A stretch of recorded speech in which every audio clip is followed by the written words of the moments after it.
Eh bien, chers téléspectateurs, je reçois aujourd'hui Christophe Levallois, qui est professeur d'histoire et qui vient de consacrer un ouvrage au loup, à l'histoire du loup et à ses rapports avec l'homme, intitulé « Le loup et son mystère », sous-titre « Histoire d'une fascination », un ouvrage paru au courrier du livre. Alors c'est une réédition, puisque cela fait bien une vingtaine d'années maintenant. Ou plus d'une trentaine même. Plus d'une trentaine d'années que notre auteur se passionne pour cette question. Une question qui revient d'ailleurs régulièrement dans l'actualité, parce que les rapports du loup avec la société humaine sont compliqués, c'est le moins que l'on puisse dire. On se rappelle les problèmes que tout cela pose aux éleveurs. C'est toute la question de la relation entre notre société d'aujourd'hui et puis ce qui reste de vie sauvage en Europe. Ce qui vaut pour le loup vaudrait aussi pour l'ours dans les Pyrénées, par exemple. Mais ce qui est intéressant dans cet ouvrage, c'est de choisir une perspective historique qui éclaire un certain nombre de points concernant l'imaginaire qui entoure le loup, les représentations collectives vis-à-vis de cet animal, et puis l'évolution justement de ces représentations. Alors, d'abord, Christophe Levallois, le loup, donc, d'une espèce animale, que sait-on d'elle, de ses origines, de sa répartition géographique à l'échelle de la planète ? Alors, le loup, on le suit depuis plusieurs millions d'années. Enfin, les recherches nous permettent de le suivre depuis plusieurs millions d'années. Il y a toute une évolution. On peut dire qu'il y a à peu près 2 millions d'années, 1,5 million d'années, le loup actuel commence à prendre forme, mais de façon encore plus certaine, il y a quelques centaines de milliers d'années. Il y a à peu près une quarantaine de sous-espèces de loups dans le monde. On les retrouve, ces sous-espèces, dans tout l'hémisphère nord, jusqu'à l'équateur. Mais avec des morphologies jusqu'à l'équateur. Il y en a en Afrique aussi. Y compris dans des régions, effectivement, comme l'Afrique ou l'Amérique centrale. Oui. Alors l'Amérique centrale, non. Ça va jusqu'au Mexique. Oui, il y a l'Amérique centrale, donc. Mais par contre, en Afrique, oui, il y a par exemple le loup d'Abyssinie, une espèce aujourd'hui rare. Mais on a découvert, il y a à peu près une dizaine d'années, qu'une sous-espèce de chacal africain que l'on croyait être un chacal est en réalité un loup. Est en réalité un loup. Et quel rapport avec les lycaons, qui sont des animaux assez voisins? Oui, le lycaon, le chacal, le coyote, ce sont des animaux voisins, effectivement, ce sont des canidés. Et donc dans la grande famille des canidés, le lycaon est un cousin en quelque sorte du loup. Et alors ces loups, on suit leurs traces donc à travers la préhistoire, même en remontant au-delà, vu le nombre de millions d'années que vous évoquez, on remonte à l'ère tertiaire en fait, quant aux origines. Ce loup, il va entrer en contact bien sûr avec les premiers hommes, les premiers habitants notamment de l'Europe, et comment vont se passer ces contacts? Qu'en sait-on? Parce que quelque part, ça va bien se passer, puisque, autant que je l'imagine, le chien domestique est à l'origine un loup. Exactement. Cela figure parmi les grandes découvertes de ces 20 dernières années, à partir de 1997, même très précisément. Ah, c'est aussi récent que ça? C'est aussi récent que ça. On sait, grâce à des analyses génétiques, que tous les chiens, et ça c'est étonnant lorsqu'on considère certaines espèces de chiens... Même les loulous de Poméranie. Exactement. Tous les chiens descendent du loup. Et d'autres analyses nous l'ont montré. Alors la question a été de savoir à quel moment on est passé du loup au chien. En fait, le chien est un loup qui a été domestiqué, qui était d'abord apprivoisé et puis ensuite domestiqué. Et c'est une histoire qui remonte très loin. Alors tout d'abord, vous m'avez posé la question des relations entre l'homme et le loup. Ces relations se perdent dans la nuit des temps. On a retrouvé sur certains sites préhistoriques très anciens de plusieurs centaines de milliers d'années des os de loup. Le loup était vraisemblablement un animal qui, avec tous les autres, était chassé par les êtres humains. Mais à un moment donné, qui s'est sans doute étendu sur des milliers et des milliers d'années, il y a une relation particulière qui s'est nouée entre l'homme et le loup, et notamment l'Homo sapiens. Cette relation, on peut la faire remonter jusqu'à au moins 30 000 ans avant Jésus-Christ. On a retrouvé des ossements dans des grottes de loups. Et d'ailleurs, on ne sait pas si ce sont déjà des premiers essais de domestication du loup ou des loups apprivoisés. Un autre exemple, dans la grotte Chauvet, donc qui est une des dernières grottes dans l'Ardèche, dans l'Ardèche, explorée qui remonte à l'Aurignacien. Exactement, très ancienne, plus de 30 000 ans.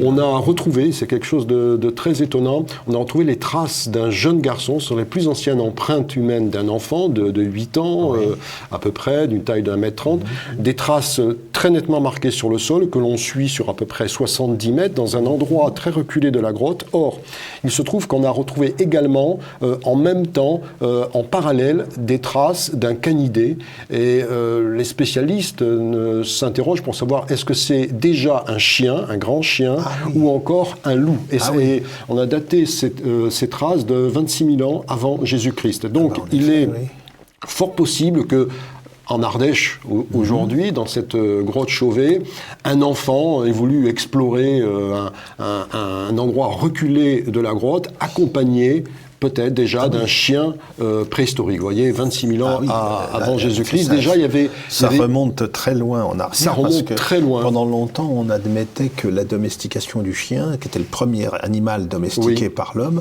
c'était en gros le mésolithique ou épipaléolithique, c'est-à-dire après la dernière période glaciaire, c'est-à-dire aux alentours de moins 8 000 avant Jésus-Christ. Comme les autres animaux, finalement. Voilà. Et donc ça nous reporte très loin en arrière. On sait que le loup a été domestiqué, mais extrêmement longtemps, c'est-à-dire que c'est une autre histoire. Extrêmement longtemps avant les autres animaux, peut-être il y a 30 000 ans, des analyses génétiques ont montré que la différenciation entre le loup et le chien, alors on a une fourchette qui est très large, ça va de moins 32 000 à moins 18 000, moins 19 000. Donc on est dans cette période, 30 000 ans, 20 000 ans avant Jésus-Christ, où il y a une relation, une alliance même, disent certains auteurs, entre l'être humain et le loup. Et cette alliance a vraisemblablement même bouleversé les relations entre l'Homo sapiens, qui lui, l'homme que l'on appelle aussi l'homme de Cro-Magnon, qui a noué cette alliance avec cet animal, et ses relations avec les autres êtres humains de cette époque-là, qui est l'homme de Néandertal. On pense que cette alliance a apporté un net avantage à l'homme de Cro-Magnon, l'Homo sapiens, parce que grâce au loup, les chasses ont été beaucoup plus fructueuses. On sait que des chasseurs accompagnés de chiens rapportent beaucoup plus de gibier dans des périodes qui étaient difficiles. Nous sommes à la dernière glaciation. Le fait d'avoir plus de gibier permettait d'être mieux nourri, en meilleure santé, avoir aussi une population plus étoffée, plus nombreuse dans des temps difficiles. Et cette alliance a été sans doute un avantage décisif pour l'Homo sapiens, pour sa maîtrise de l'espace, qui était à l'époque l'espace européen. Oui, alors ça, ce sont des données qui sont tout à fait récentes. Ce sont des données récentes. Il y a encore beaucoup de questions qui se posent, à savoir dans quels endroits du globe le loup a été domestiqué en premier. Vraisemblablement en Europe et en Asie en même temps. On sait aussi qu'à un moment donné, les chiens d'Asie, domestiqués en Asie, ont supplanté le chien européen de la préhistoire. De même que dans la suite de l'histoire, le chien européen a ensuite supplanté les chiens qui étaient en Amérique. Il y avait dans l'Amérique précolombienne des chiens qui étaient vraisemblablement venus de la domestication faite en Asie, et ces chiens ont été supplantés. Il y a eu par les chiens venus d'Europe. Venus d'Europe avec les conquistadors. Voilà, donc il y a eu des bouleversements en quelque sorte, y compris dans ces espèces, dans ces sortes de chiens. Et alors, ce loup, donc, dès cette époque, on voit bien qu'il occupe une place particulière dans ces sociétés anciennes, à savoir qu'il est l'objet d'une certaine sacralisation, comparable peut-être à celle qui entourait l'ours, d'ailleurs, aussi à cette Alors, à cette on a retrouvé époque. peu de gravures de loups. Il y en a très peu, elles sont assez récentes, hein. C'est la période du Magdalénien, c'est-à-dire vraiment la fin du Paléolithique. C'est le loup qui est représenté dans la grotte de Fond de Gaume. Mais il y en a peu. Vous savez qu'il y a des animaux, paradoxalement, on s'est beaucoup interrogé pour savoir ces représentations d'animaux, quel était leur sens, pourquoi tels animaux et pas d'autres, alors que celui qui était devenu le chien était un animal familier. D'ailleurs, c'est son nom qu'on lui donne, Canis lupus familiaris. C'est un loup familier, en quelque sorte, un loup qui est dans la famille. Pourquoi il était si peu représenté ? Il y a beaucoup de choses que l'on ignore des populations de cette période. Ce qui est sûr, c'est que il y a eu une relation singulière qui n'existe avec aucun autre animal. D'une part, cette première domestication. Là, il faut savoir que la domestication, c'est un processus qui nécessite une réflexion sur la relation avec l'animal et comment on va faire évoluer l'animal, comment on va faire évoluer la morphologie. Parce que la morphologie de l'animal change. Oui. C'est quelque chose d'assez extraordinaire. Et cela se fait sur plusieurs générations. Ce qui fait que l'être humain a dû penser ces changements, il y a plusieurs dizaines de milliers d'années, sur plusieurs générations. Et vous voyez la sophistication. L'animal domestique, ce n'est pas un animal apprivoisé. Un animal sauvage peut effectivement être apprivoisé et se créer une relation. Mais il reste quand même un animal sauvage avec un instinct particulier qui peut s'avérer difficile à l'occasion. L'animal domestique, c'est autre chose. C'est presque une autre espèce. D'ailleurs, ce sont d'autres espèces qui sont créées.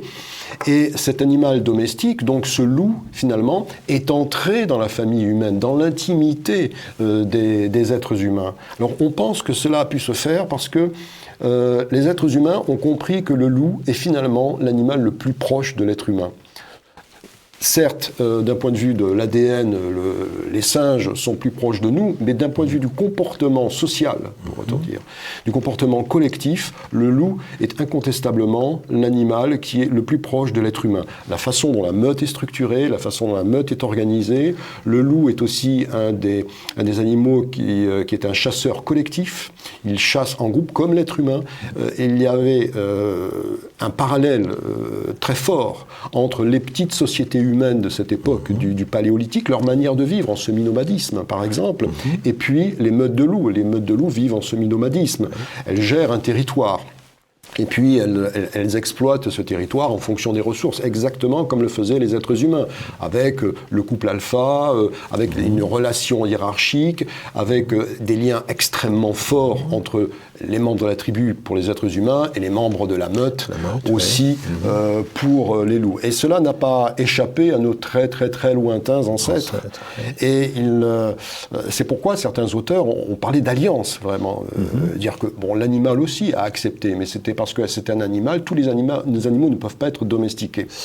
Mais cet animal-là l'a accepté et finalement c'est très très bien intégré. Le chien que l'on connaît et la relation, le meilleur ami de l'homme, la relation quand même très particulière du chien qui est un membre de la famille. Enfin, les chiens comme en quelque sorte pour le chien instinctivement la famille humaine dans laquelle il est, c'est sa meute. Et il a le même comportement qu'aurait un loup dans une meute, c'est-à-dire il va protéger la famille, il va prendre soin, il va prendre sa place, il va jouer, il va apprendre, il va transmettre aussi quelque chose, son affection par exemple, parce que les loups sont des animaux qui, en meute, sont très tendres entre eux, ils sont très affectueux entre eux. Alors, il peut y avoir des moments extrêmement durs lorsqu'il y a des compétitions pour savoir qui va être le chef, mais entre eux, dans leur meute, il y a vraiment, ils se sacrifient pour la meute, pour la défense des petits. Vous savez qu'un seul couple de loups est autorisé à se reproduire. C'est le couple alpha, mais ensuite, tous les membres de la meute nourrissent les petits. Ce ne sont pas les leurs, ce sont leurs frères, leurs sœurs, leurs demi-frères, leurs demi-sœurs, mais ils vont nourrir les petits, vont se sacrifier pour eux, ils vont chasser pour eux. Et ils vont également leur transmettre tout l'enseignement, en quelque sorte, qui va leur permettre de vivre en animal sauvage, dans un monde sauvage. Est-ce que l'on a des traces dès la préhistoire d'un culte qui serait rendu au loup? On a retrouvé des ossements disposés en cercle d'ours dans certaines grottes. Est-ce qu'on a quelque chose d'équivalent pour le loup? Non, on n'a pas de traces de ce genre. Il y a plus que, je dirais pas un culte, mais plutôt une vénération.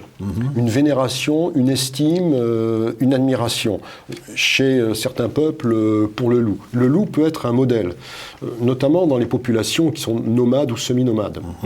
Et c'est là l'un des grands enseignements, parce que lorsqu'on suit le loup, on entre au cœur de l'histoire des sociétés humaines, de l'organisation de ces sociétés. Finalement, on voit que dans les sociétés nomades ou semi-nomades, le loup est un modèle, est admiré, un peu redouté aussi, mais on admire l'animal, tandis que dans les sociétés sédentaires, les sociétés pastorales, les sociétés agricoles, le loup c'est l'adversaire, c'est celui qui vient dérober, c'est le sens de son nom. Attaquer les troupeaux. Qui vient attaquer, c'est le sens de son nom, d'ailleurs, c'est le ravisseur. C'est le sens de son nom, aussi bien dans les langues issues du sanskrit que les langues iraniennes. C'est celui qui vient ravir. Donc, on voit que le loup, et c'est aussi, comment dirais-je, l'un des axes, un grand axe de mon livre, nous parle beaucoup des sociétés humaines, de leur évolution, et puis aussi des êtres humains eux-mêmes. Alors, pour revenir rapidement au loup, ce que l'on a pu noter, c'est que la relation avec l'animal est une relation complexe. Certains disent qu'il y a 20, 30 000 ans, l'être humain se considérait comme un animal parmi les autres. Un peu particulier, certes, mais quand même comme un animal. Et puis petit à petit, il s'est dégagé une extraction de cela, naturel, du milieu naturel. Mais on a toujours aussi, chez les êtres humains, une fascination pour les animaux, un désir de leur ressembler, un désir aussi d'acquérir leurs qualités. Et c'est ce qui a donné les hommes loups. Mais ces êtres zoomorphes sont extrêmement anciens, puisque l'une des plus anciennes statuettes de la préhistoire que nous connaissons, c'est l'homme lion, d'Ollensteinstadel, en Allemagne, près de Ulm. D'ailleurs, la statuette d'une trentaine de centimètres est conservée dans le musée d'Ulm. Et là, on voit un être humain, enfin un être mi-animal, mi-humain. Mais lion, c'est une sorte de préfiguration d'Héraclès qui porte la peau du lion de Némée. Quant aux lycanthropes, puisque les lycanthropes, les traces les plus anciennes datent d'il y a environ 6 000 ans, 7 000 ans, et on les trouve dans le sud de la Libye, dans le Fezzan, donc la région sud de la Libye, dans des plateaux où on a retrouvé des gravures rupestres, et il y a une centaine de lycanthropes qui sont représentés, mais ce ne sont pas des loups, ce sont soit des lycaons, ou alors des chacals. Oui, on a une permanence anthropologique, là ça nous renvoie aux hommes léopards de certaines populations d'Afrique subsaharienne. Ou jaguars en Amérique, en Amérique du Sud. En Amérique centrale, oui, effectivement. Oui. Alors, ces animaux, ils fascinent, comme l'indique le sous-titre de votre livre, et ils s'inscrivent aussi dans une vision cosmogonique, mythologique, de grande envergure, qui peut varier selon les différents peuples concernés. Quels sont les espaces culturels où le loup va être ainsi particulièrement présent? Alors, le loup, les grands espaces culturels, c'est l'Europe, l'Asie, l'Amérique du Nord. L'Amérique du Nord. J'ai vu des tribus amérindiennes d'Amérique du Nord qui sont très proches également du loup. Oui. Extrêmement proches. Le loup est extrêmement important puisque, j'évoque par exemple les Cheyennes. Voilà, dans les Cheyennes, dans la tradition cheyenne, vous savez, il y a dans ces traditions que l'on appelle volontiers aujourd'hui chamaniques, l'animal, il y a des esprits animaux, en quelque sorte. Et ces esprits animaux que tâchent de se concilier aussi les êtres humains interviennent dans le monde, à la fois auprès des animaux. Il y a l'esprit loup, qui intervient auprès des loups, mais qui intervient aussi dans l'économie naturelle. Et d'après la tradition cheyenne, mais il y a d'autres traditions indiennes aussi où c'est important, d'après la tradition cheyenne, c'est cet esprit qui leur a transmis la chasse, le savoir-faire de la chasse dans les prairies. On trouve une tête de loup, par exemple, porte aujourd'hui encore sur le drapeau de la nation Pawnee. Parce que le loup est un animal emblématique parmi d'autres, il y en a d'autres aussi. Le loup est un animal emblématique et qui leur transmet aussi des enseignements. Donc il y a une très grande vénération. Alors, là, c'est pour l'Amérique du Nord. L'Asie, il y a les traditions à la fois mongoles et turques où le loup est très présent. Et ce n'est pas étonnant de la part de tribus qui sont restées nomades ou semi-nomades jusqu'à une époque finalement assez récente. Juste un exemple, mais parmi de nombreux autres, dans les traditions mongoles, il est dit que Gengis Khan descend de l'union d'un loup nommé Bortouchino et puis d'une biche nommée Koaimaral. Mais dans ce mythe fondateur de cette lignée, il y a de nombreux éléments cosmiques. Je les évoque, je les étudie dans mon livre. C'est-à-dire que le loup vient du ciel, la biche représente la terre, il y a des éléments, il y a des grottes, il y a des cours d'eau, en fait, plein d'éléments symboliques que l'on retrouve aussi par ailleurs. Et avec des prolongements étonnants, puisque les nationalistes radicaux turcs se baptisent eux-mêmes les loups gris. Oui. Alors il y a un domaine où le loup est très présent, c'est le domaine scandinave. La mythologie germanique scandinave lui fait une place tout à fait particulière. Et puis il faut rappeler aussi le rôle de la louve dans la tradition romaine. Oui. Alors la mythologie scandinave, on connaît avec notamment le loup géant Fenrir, bien entendu, mais il y en a d'autres. Il y en a d'autres. Il y a aussi celui Skoll qui dévore le soleil. Enfin, je pense qu'il y a tout un jeu de mots. Et puis il y a aussi la figure d'Odin. La figure d'Odin qui est extrêmement intéressante.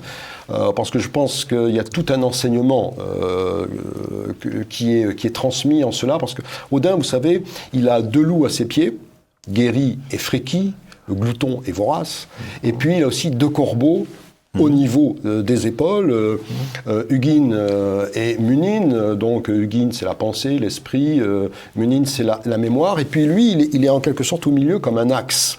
C'est-à-dire, il relie des grandes composantes de l'univers.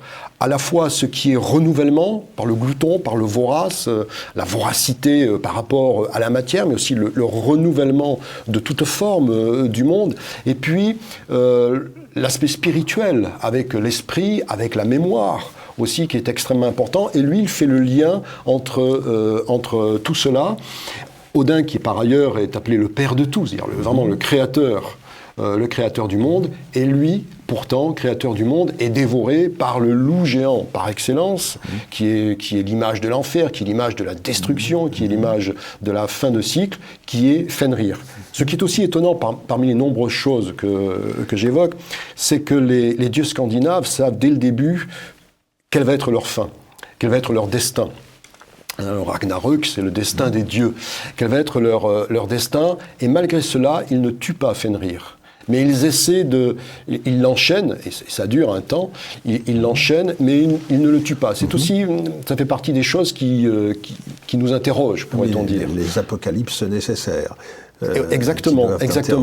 Et en même temps, on sait qu'il y a quelqu'un qui se prépare, qui est Vidar, qui est fils d'Odin, une sorte d'autre Odin finalement, d'Odin d'un nouveau cycle, pourrait-on dire, qui se prépare dans l'ombre parce que lui aussi, il connaît son destin. Chacun connaît son destin, chacun connaît son rôle et joue son rôle jusqu'au bout, le bout étant pour certains leur propre fin.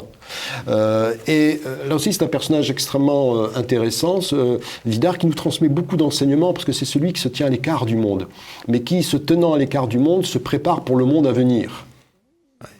Et c'est tout cet enseignement que l'on retrouve aussi justement en suivant la trace du loup. Mais c'est vrai que le loup, dans la tradition scandinave, est lié plutôt aux géants, donc à des forces difficiles à contrôler, qui peuvent s'avérer, si elles ne sont pas contrôlées, extrêmement destructrices. Et alors, dans cette tradition scandinave, il y a aussi, autour de cela, toute la réalité des fameux guerriers fauves, les Berserkir, qui ont... Berserkir ou Ulfenar. Avec le loup. Voilà. Le berserker ou berserkre, c'est l'homme à peau de ours, autre animal emblématique des guerriers. Et puis, celui qui porte une peau de loup, c'est l'Ulfenar.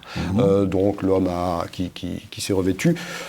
tradition que l'on retrouve même chez les Indiens d'Amérique du Nord. Hein. On sait qu'aussi pour chasser, parfois certains se revêtaient d'une peau de loup. On trouve ça en Asie, on trouve ça chez les Romains par exemple, hein, que parfois certains guerriers, parce que le loup est un modèle pour les guerriers. Ça vient de la chasse, ça vient de sa façon de se comporter.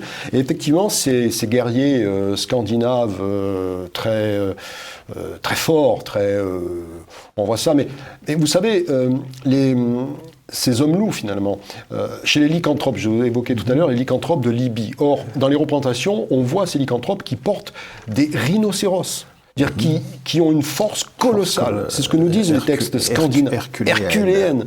C'est ce que nous disent aussi les textes scandinaves concernant donc, les berserkirs ou les Ulfenar. C'est que, je crois qu'il y a un texte qui dit « Ni le fer, ni le feu ne les navre, ne va les détruire. » Ce sont des guerriers presque indestructibles, qui sont dans un état second, qui leur donne une force prodigieuse. Ce sont des combattants très redoutables, mais qui éventuellement peuvent être aussi redoutables pour ceux avec qui ils combattent. Parce que dans leur furie, c'est un mot-clé, hein, la furie qui est aussi associée d'ailleurs à Odin, puisque le mot Wotan vient de l'allemand Wut, qui signifie fureur. Donc, dans leur furie, ils sont capables aussi de mettre à mal des hommes qui combattent avec eux.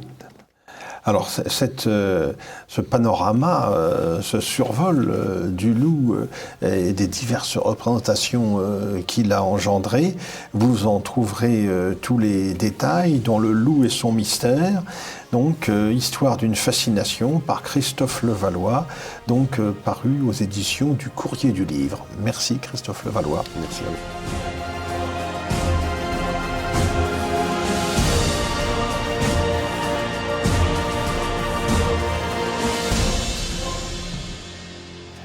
Chers téléspectateurs, nous avons célébré au mois de mai dernier le bicentenaire de la mort de Napoléon et cette commémoration a fait l'objet de nombreux débats. De manière générale, la postérité a reconnu à Napoléon le mérite d'avoir réconcilié en quelque sorte l'État et l'Église à travers la signature du Concordat. Il a également établi des relations avec la communauté protestante, mais qu'en fut-il de la communauté juive? Quelle a été l'attitude de Napoléon vis-à-vis de cette minorité religieuse au cours de son règne? Alors d'abord, il faut rappeler quelle était la situation des Juifs en France à la fin de l'Ancien Régime. On compte environ approximativement 50 000 Juifs sur le territoire du royaume. On distingue plusieurs groupes. D'abord les séfarades installés dans la région bordelaise. Ensuite les Avignonnais, à savoir ceux que l'on appelait les Juifs du pape. Et le comtat venessin, Avignon, ne fait pas partie du royaume sous l'Ancien Régime. Il ne sera attaché que sous la Constituante. Et puis il y a surtout les communautés juives ashkénazes qui se trouvent en Alsace et en Lorraine, donc dans l'est du royaume. Alors, les séfarades de Bordeaux, ils sont venus s'installer là. Ces Maranes, comme d'autres, sont allés s'installer aux Pays-Bas quand les Juifs ont été expulsés des royaumes ibériques, l'Espagne et le Portugal au cours du XVIe siècle. Ils sont présents notamment à Bayonne et à Bordeaux. Ils disposent d'une influence non négligeable. Et dès 1776, par des lettres patentes royales, on a reconnu leur existence et leur accès à l'état civil. Il y a là une bourgeoisie assez prospère, assez ancienne aussi. On pense que Montaigne avait dans ses ascendants des membres de cette communauté juive. Pour ce qui concerne Avignon et le comtat, les choses sont un peu différentes. Après s'être installé à Avignon de manière théoriquement temporaire. La papauté a acquis Avignon et le comtat en 1348, et quand sous Charles VI, les Juifs ont été chassés du royaume de France en 1394, ils ont trouvé refuge en grand nombre sur le territoire pontifical, où ils vont prospérer au cours des siècles suivants. Et c'est en 1791, en septembre 91, qu'Avignon et le comtat venessin, à la suite d'un plébiscite, vont être rattachés à la France, donc à l'époque de la Constituante. Et puis il y a enfin les Juifs d'Alsace-Lorraine, ce sont les plus nombreux. Ils parlent le yiddish, un dialecte germanique. Ils sont soumis à des taxes spéciales, interdits pendant longtemps dans certaines villes, comme Strasbourg, qu'ils devaient quitter avant le coucher du soleil. Tout cela a été amélioré sous Louis XVI, qui a pris des mesures en leur faveur. Ils sont marchands de bétail, ils pratiquent le prêt à intérêt, et certains ont fort bien réussi, notamment les frères Cerbère, comme fournisseurs aux armées.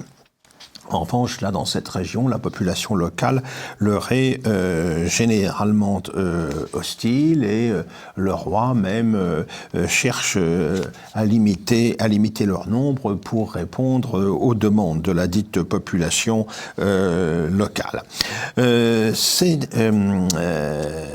Ces Juifs de l'Est sont également nombreux à Metz, l'un des 3 évêchés rattachés à la France, comme on sait, au XVIe siècle.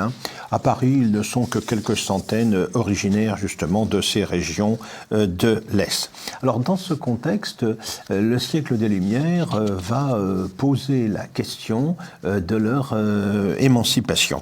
La Société royale des sciences de Metz va ainsi en 1787 proposer un sujet de concours, comme il était coutume de le faire à l'époque, sur le thème « Est-il possible de régénérer les Juifs ?» Et elle va recevoir à ce sujet 3 mémoires, dont le plus célèbre est celui de l'abbé Grégoire, curé de la paroisse lorraine de Miroménil, qui va rédiger un vibrant plaidoyer en faveur de l'assimilation des Juifs. Et Grégoire va être élu député du clergé de Nancy pour les États généraux réunis en 1789. Là, les choses s'accélèrent puisque, on le sait, le 26 août, c'est la proclamation de la Déclaration des droits de l'homme qui proclame l'égalité de tous les citoyens, libres et égaux en droit, ce qui, évidemment, signifie que les Juifs peuvent accéder désormais à une pleine égalité avec les autres sujets du roi, devenus les citoyens dans le cadre du nouveau régime. Alors là, un débat va quand même s'ouvrir. Des députés comme l'abbé Grégoire, Robespierre sont très favorables à l'émancipation.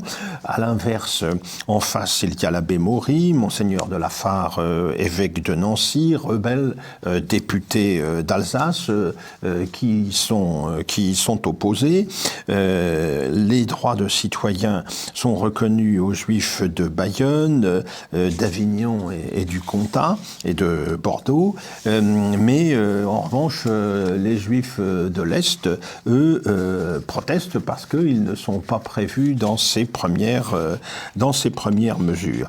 Il faut attendre la fin septembre 1791, quelques jours avant la séparation de la Constituante, où, avec toujours les mêmes débats, eh bien, on décide de l'émancipation des Juifs qui vont accéder à un statut de pleine égalité avec les autres citoyens, ce qui sera confirmé par l'Assemblée législative par une loi du mois de novembre suivant.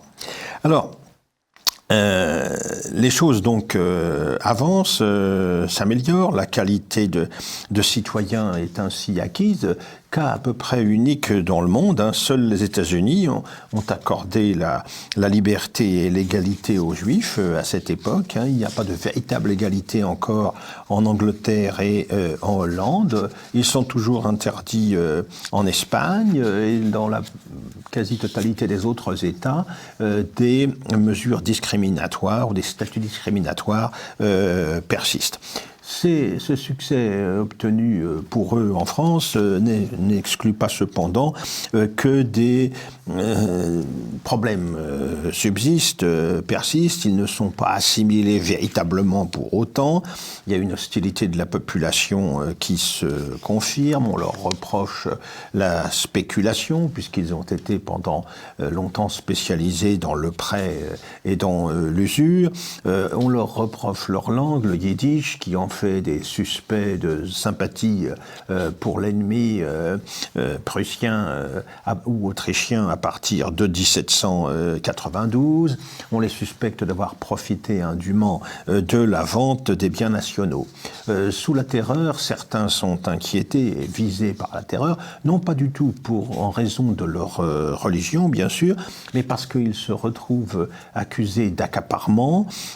Également sur le plan politique, certains ont été proches des dantonistes ou des hébertistes et ils sont poursuivis et pour certains exécutés pour cela.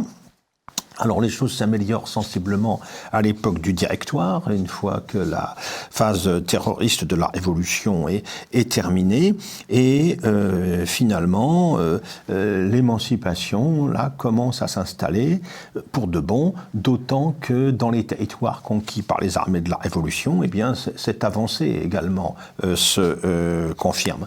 C'est le cas en Belgique, c'est le cas dans la République batave, c'est le cas en Rhénanie, où l'égalité civile est reconnue aux Juifs en 1797. C'est vrai aussi en Italie, où les troupes de Bonaparte abattent les portes des ghettos de Modène, de Ferrare ou de Reggio d'Émilie, avant qu'il n'en aille de même à Rome en 1798. Et quand les constitutions des républiques cisalpines, ligures, romaines sont promulguées, eh bien, l'égalité y est reconnue donc à la minorité juive. Ce qui n'est pas le cas dans la République helvétique en 1798 et dans les îles Ioniennes passagèrement occupées de 1797 à 1799. À l'époque, une rumeur circule déjà d'un éventuel projet d'envoi de la minorité juive en Palestine, mais évidemment tout cela restera à ce moment-là sans lendemain. Mais globalement, il y a une émancipation incontestable qui est le fait de la Révolution. On peut le voir à contrario, quand les Français sont obligés de se replier d'Italie en 1799, eh bien les Juifs considérés comme jacobins, entre guillemets, sont persécutés en priorité. 13 Juifs sont ainsi brûlés à Sienne en juin 1799. Puis ensuite, Napoléon s'impose sur une bonne partie de l'Europe, et cela va de pair avec une émancipation des minorités juives consécutives aux victoires françaises. C'est vrai en Hollande, c'est vrai dans toute l'Italie, alors que désormais les Juifs soumis à Napoléon voient leur nombre se développer considérablement. Je l'avais dit, il y avait à peu près 50 000 Juifs dans le territoire du Royaume de France en 1789, compte à Venessin et Avignon compris. Eh bien, c'est à peu plus de 700 000 Juifs que Napoléon contrôle désormais à l'issue de ces victoires.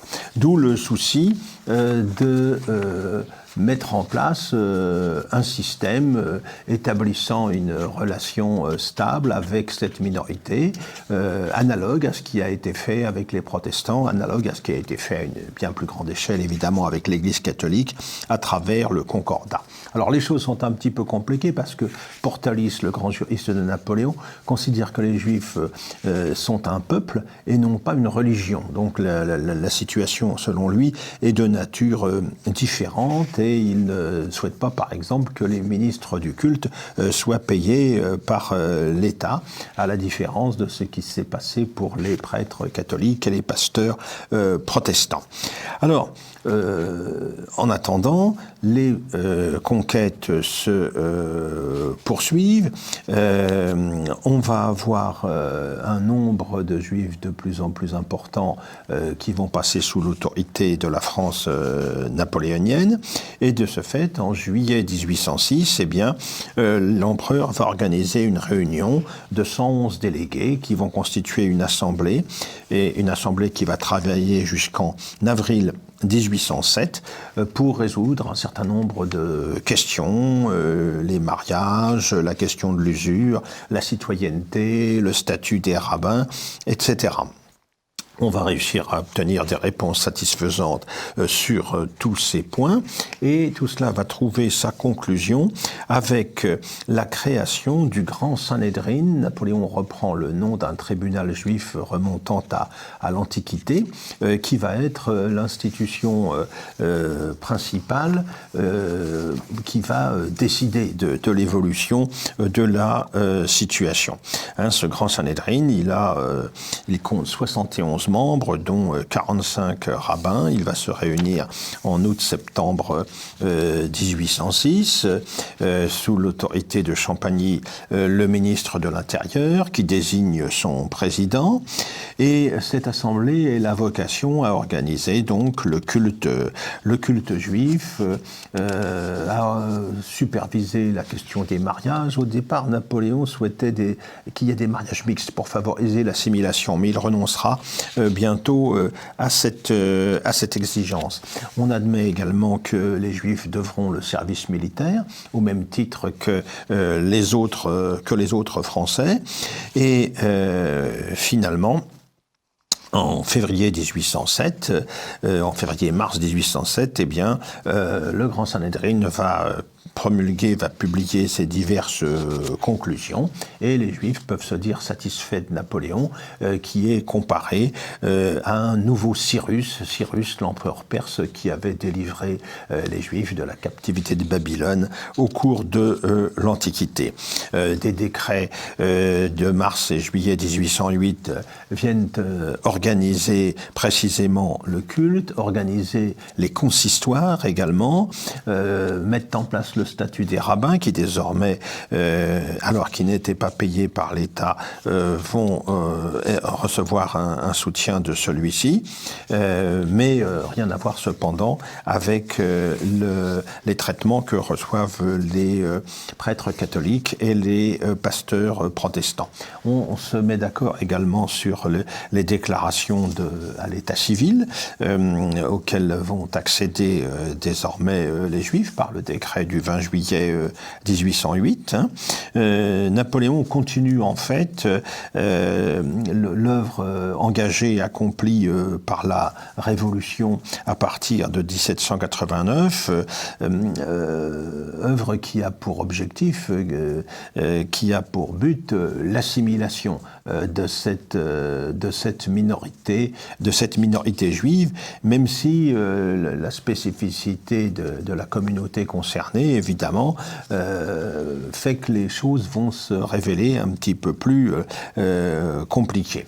Il faut également conjurer dans certaines régions, essentiellement Alsace-Lorraine, l'hostilité populaire. Il y a un anti-judaïsme ancien, profondément enraciné dans les population, à Strasbourg, à Metz, en Lorraine, qui freine quelque peu l'évolution du processus.